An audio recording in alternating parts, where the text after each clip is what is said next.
ولا تحسبن الذين قتلوا في سبيل الله أمواتا بل أحياء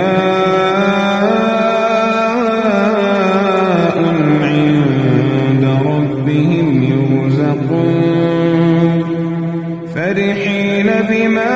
آتاهم الله من فضله ويستبشرون بالذين لم يلحقوا بهم من خلفهم ألا خوف عليهم ولا هم يحزنون